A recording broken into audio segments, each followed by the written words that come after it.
For pudding, I'm making chocolate mousse, but not chocolate mousse as you know it, but an Iberian-inspired chocolate olive oil mousse. I want 4 eggs, separated. So far, so traditional.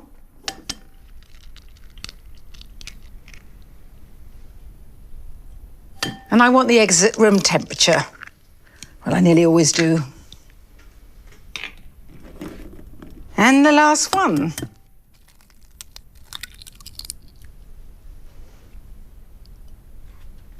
Before I whisk the whites, I'm just going to add a pinch of sea salt flakes. And here goes. I want firm peaks here.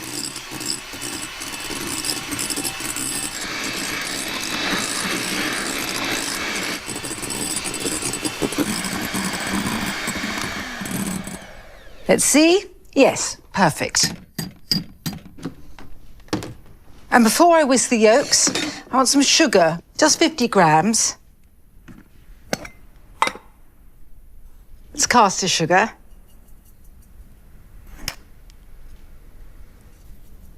I want some salt in here too.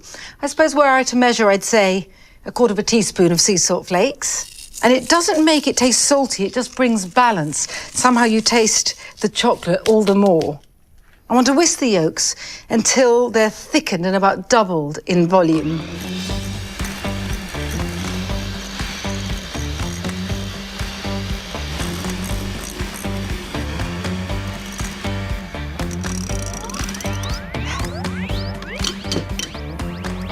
That's the whites done, the yolks done, and now for the chocolate. I've got 150 grams there, melted and slightly cooled. And on top of the chocolate, I'm going to pour the olive oil, extra virgin, 100 mils. I like a smooth and spicy olive oil, nothing too raspingly peppery. Mix these together. And the thing is, the olive oil doesn't just bring its resonant flavour, it also creates such a voluptuously smooth and soft texture. And now I'm going to pour this glossy mixture into the yolks. And a steady stream, that's the idea.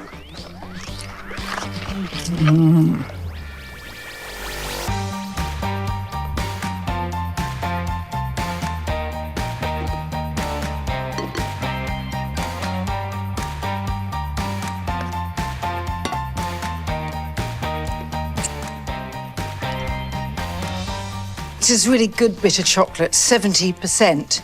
Don't be tempted to go higher though, because you'll end up with a powdery texture. Right, I'm going to fold in the egg whites, 1/3 at a time. And you could be really brutal with the first go. Stir it in. The first dollop really is just to make the rest of the egg whites easier to fold in. Right, so if I want this in thirds, it's half what's in the bowl now. And now, gently fold. The texture of this mousse is not super aerated as you would have in a traditional chocolate mousse, but I still don't want to beat out those bubbles.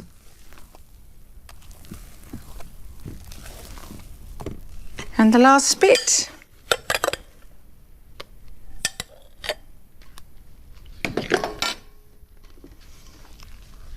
I know this seems very last minute, but unlike a traditional mousse, which needs to sit in the fridge for a good long time to set, the whole point of this chocolate olive oil mousse is that the texture isn't set, it's soft and smooth.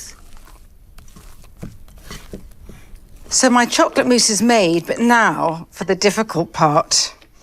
I have to fill these glasses. Just ignore me, because I'm going to have to concentrate.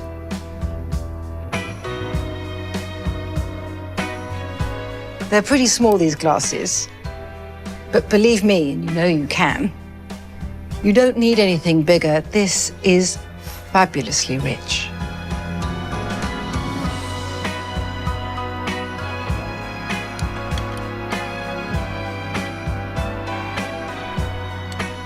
Right, last one. I like a little pause before pudding, which is good, as these need 20 minutes in the fridge before eating. When I was in Kansas City a couple of years back, I went into a cafe there and had the most wonderful mini lemon bundt cakes. And yes, I do take a photograph of everything I eat. Well, in fact, I ate a lot of them because I had very serious research to do. So when I got back home, I played with the recipe and came up with this. Starting off with 225 grams of plain flour, I add 1.5 teaspoons of baking powder and half a teaspoon of bicarb, then finally 1/4 teaspoon of salt. And just fork them together. That's the dry ingredients done. And now into a batter jug goes 275 grams of coconut milk. I spoon the thick bit out first, then pour in the liquid. To this, I add 150 grams of caster sugar. I now need 150 ml of vegetable oil and a teaspoon of vanilla extract.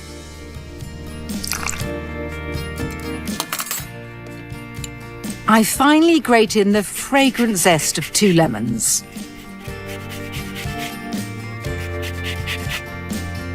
I also need 3 tablespoons of juice, which is about 1 lemon's worth.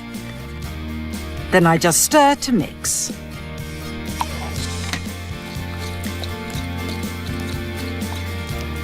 And now it's just a matter of adding the wet ingredients to the dry. I do realise it all goes a bit greige at this point. I suppose if you're unused to making eggless cakes, you do miss the goldenness of the yolks. But do not fear. This is one sensational cake once it's baked. Pour the batter into a 20-centimetre springform tin and give it about 30 minutes in an oven at 180 degrees.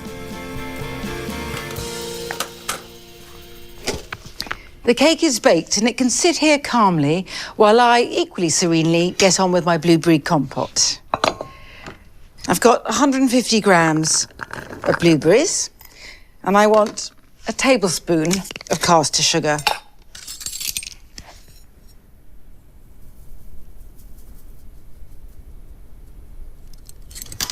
And now the same amount of lemon juice. Gonna have to hope I don't get pips when I do this, because I'm squeezing straight onto the spoon. My lucky day.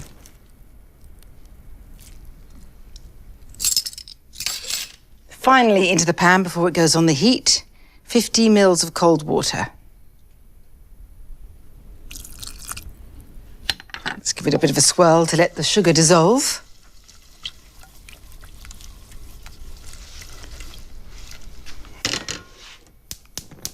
And now on the heat, so this needs to come to a bubble now, which won't take long.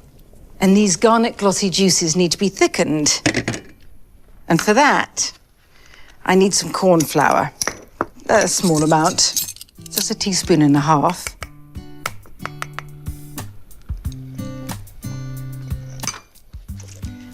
And exactly the same amount of cold water to slake it.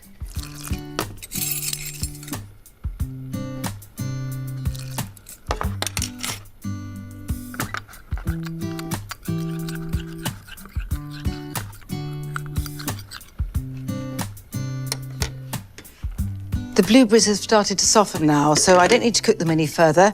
I just need to thicken them, adding my corn flour and water. This will take the barest moment.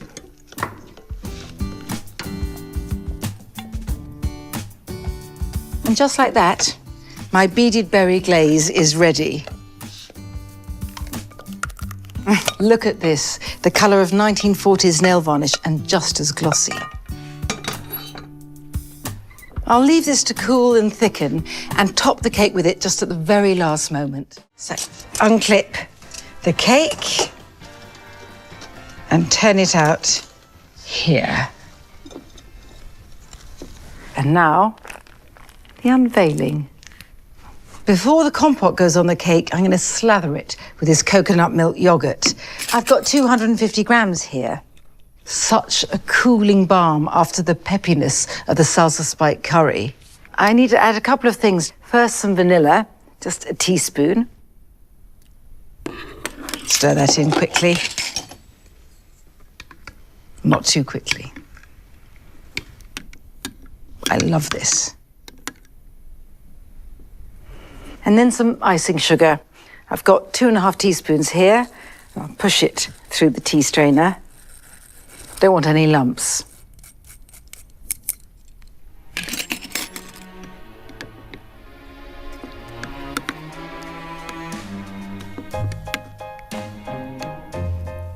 And now I shall spoon the sweetly vanilla-scented coconut milk yogurt over the upended cake. And the yogurt on it like this makes every mouthful taste even softer, lighter, and fluffier.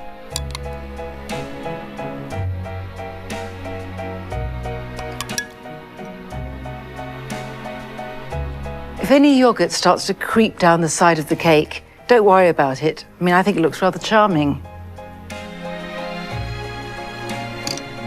Now my compote, I'm going to thrash it a bit with a fork just to help it spread on.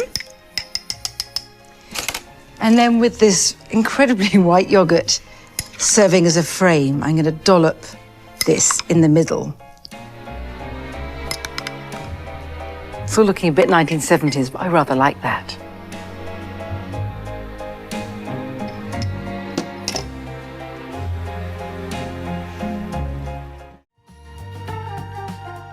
A traditional plain-baked cheesecake is a force for good in the world, and I wouldn't begin to deny it. In fact, I can feel the weight of disapproval of several generations of Eastern European antecedents over the fact I have been making a cheesecake that is not baked, just left to set in the fridge, and moreover, it's got white chocolate in it, but I am neither repentant nor defensive, and why should I be when my white chocolate cheesecake is just that good? Instead of a regular digestive base, for this cheesecake, I used ginger nuts, and I put 175 grams of them in a sturdy freezer bag, seal, and bash them into crumbs with a rolling pin. Very satisfactory. I tip these into a bowl, pour over 50 grams of melted unsalted butter, and simply mix together with a fork. This damp, sandy mixture goes into a 20cm springform tin. I press down on it to form the base, pushing up the sides a little. This now just needs to go into the fridge to firm up a bit.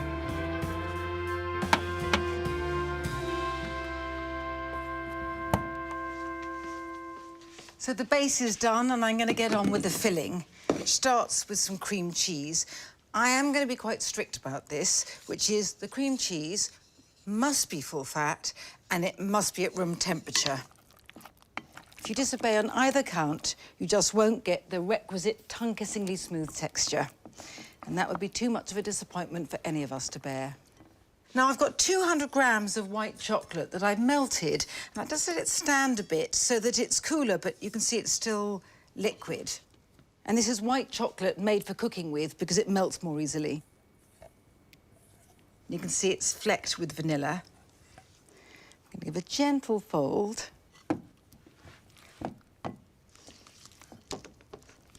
It is an unorthodox way of making a cheesecake, I do admit.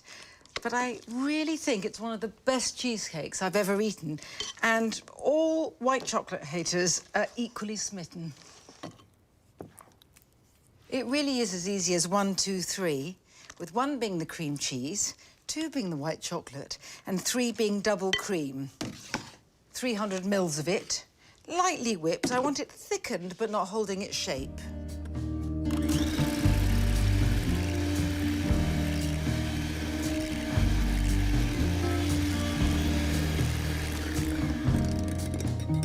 That's perfect.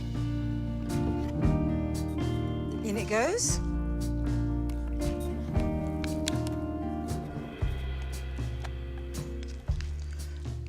And a gentle fold yet again.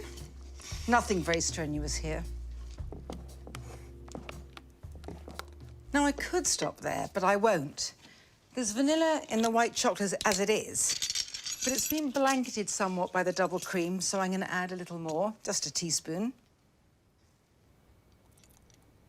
And although there is already a bit of tang from the cream cheese, I really think you need sharpness in a cheesecake. So I've got lemon juice, again, just a teaspoon.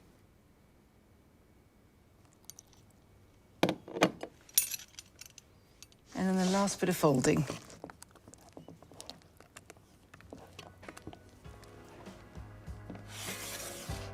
And the gingery base is ready. I'm going to softly dollop the white chocolate cheesecake filling on top.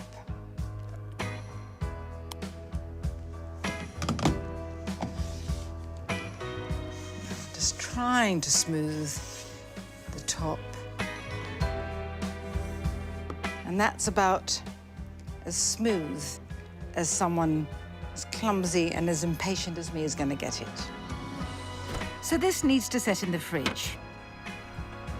Now, I do love this plain and unadorned, but it is utterly gorgeous, sprinkled with tender green nibbed or else chopped pistachios.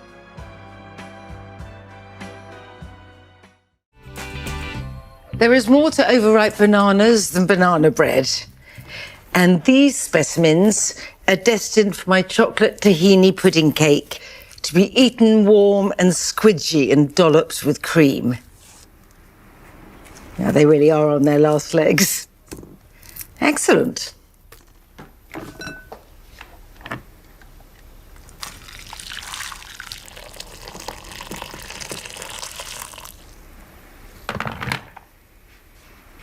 I'll explain later.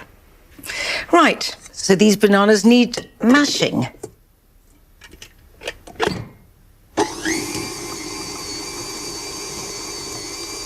Won't take long.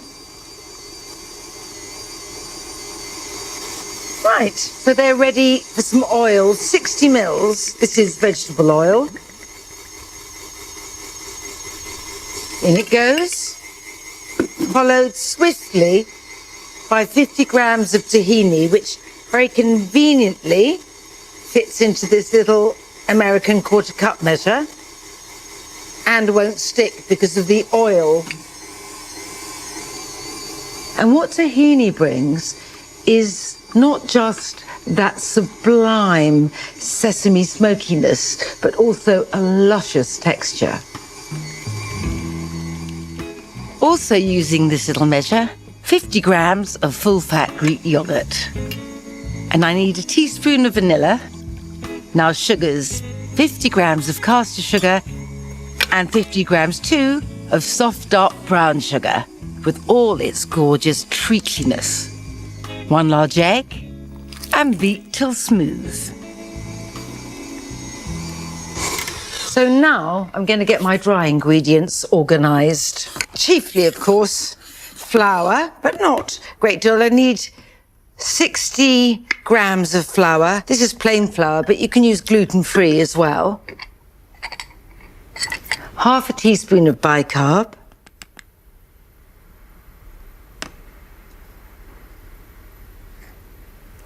Quarter of a teaspoon of fine sea salt. And I promised you chocolate, and here it is in its first manifestation, 25 grams of cocoa.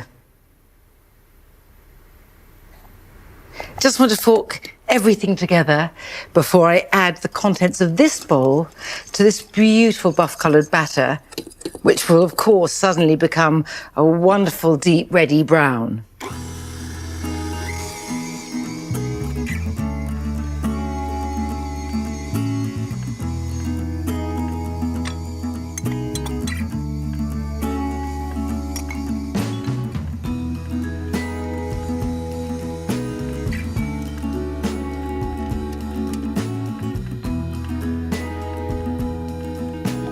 I'm going to fold in the last bit by hand.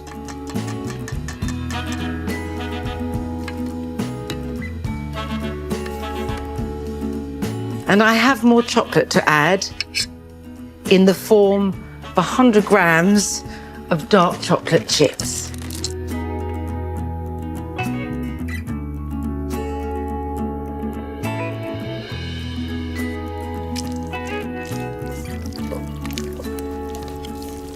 Right, this just needs to go into my little oven dish.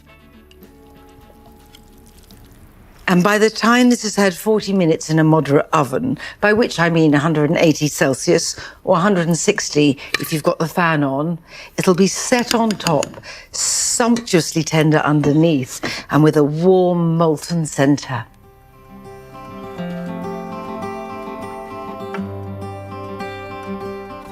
Look at that little beauty. And underneath that soft crust, you can see in the cracks there, it's dark and puddingy and melting. And now I'm not going in, I've burnt my mouth on this so often that I'm going to let it stand there while I get on with the tahini cream. I've got 125 mils of double cream. And to that, I'm adding 2 teaspoons of tahini. I took the cream out of the fridge some time ago because I find that helps it thicken fast, and although tahini often makes it thicken faster anyway, so it should be just a few little stirs. And it is exactly the right texture. Well, I can hold myself away from it no longer.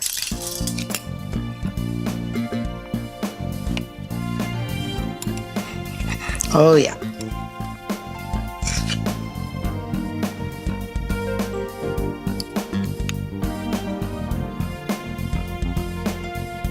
A dollop or two of this softly whipped tahini cream.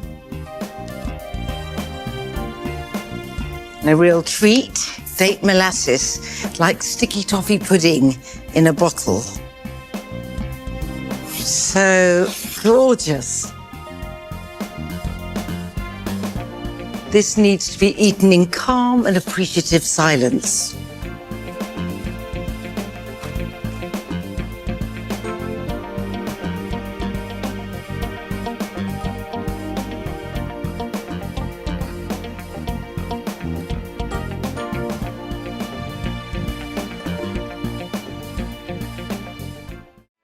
I was faced with a particular conundrum. What do you do when you crave the balm that only a freshly baked biscuit can provide, and yet you just don't have it in you to make, or frankly wait for, a full batch? I solved this by coming up with a cookie that answered all my deepest needs. Intensely chocolatey, sweet but not too sweet, and spikily enlivened by sea salt flakes. Now, the recipe makes just 2 biscuits, which is why I call them mine, all mine, sweet and salty chocolate cookies.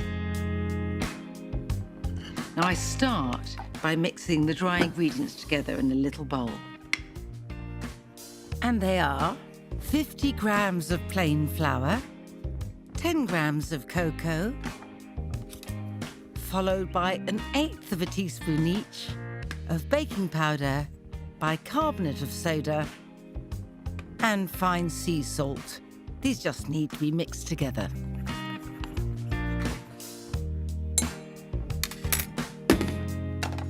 In another bowl, I measure in 50 grams of soft unsalted butter, 15 grams of soft dark brown sugar, gloriously treacly, and 25 grams of caster sugar. Finally, I add 1/4 teaspoon of vanilla extract and cream it all together. When the mixture is the texture of soft, smooth peanut butter, I gently beat in the dry ingredients. And when the dough starts clumping together, I clatter in 25 grams of dark chocolate chips. Stir them in, and with my hands, form 2 fat patties. I sit these on a baking sheet, giving them space to spread out in the oven, sprinkle them with sea salt flakes, and bake them for just 12 minutes in a 180 degrees Celsius oven, or 160 with the fan on. They're ready when they're covered with cracks on top. And there's only one way to eat them, which is hot from the oven, so that the edges are crisp and the centre meltingly tender and riven with gooey nuggets of melted chocolate.